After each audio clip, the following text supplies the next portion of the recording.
Under-19 विश्वचषकाच्या अंतिम सामन्यात भारतानं इंग्लंडसमोर 412 धावांचं भलमोठं आव्हान ठेवलंय।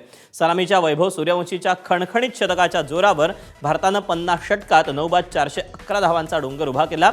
अंडर-19 विश्वचषकाच्या आजवरच्या अंतिम सामन्यातली ही सर्वोच्च धावसंख्या ठरली।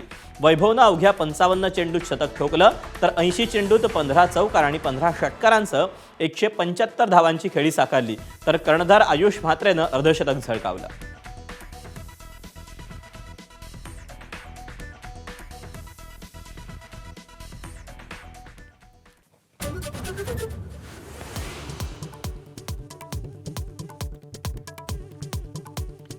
छत्रपती संभाजीनगरमध्ये उपमहापौरपदासाठी शिवसेनेच्या जंजाळ यांच्या नावाची भाजप मंत्री अतुल सावेंकडून घोषणा, तर पत्रकार परिषदेकडे संजय शिरसाट यांची पाठ। नाराज नगरसेवकांसोबत शिरसाट यांची चर्चा।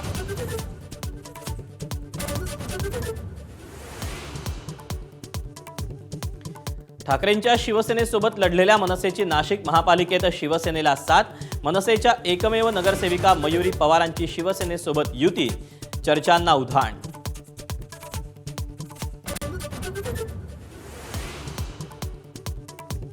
चंद्रपूर महापालिकेत ठाकरेंची शिवसेना भाजपसोबत जाण्याची शक्यता। 1.25 वर्ष महापौर पद द्या, ठाकरेंच्या शिवसेनेची मागणी। किशोर जोरगेवार यांचा दावा।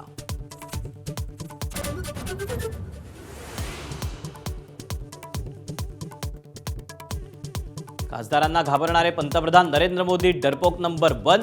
कसली 56 इंचाची छाती, संजय राऊतांचा हल्लाबोल, तर देशासाठी राऊतांचं योगदान काय, नवनाथ बन यांचा पलटवार।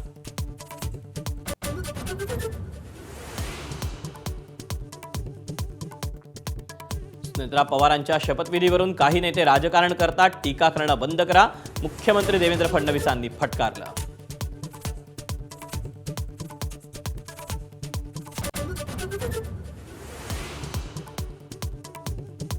अजित पवारांच्या विमानात बॉम्ब होता का हे तपासलं पाहिजे, शरद पवारांच्या राष्ट्रवादीचे खासदार बजरंग सोनावडे यांची मागणी।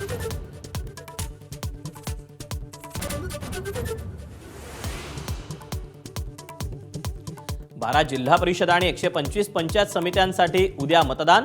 निवडणूक आयोग, जिल्हा प्रशासन सज्ज, सोमवारी निवडणुकांचा निकाल।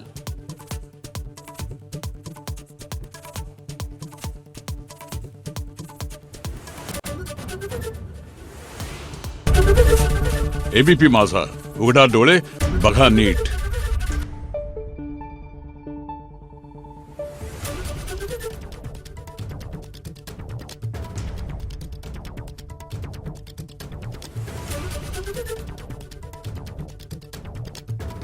Thank you.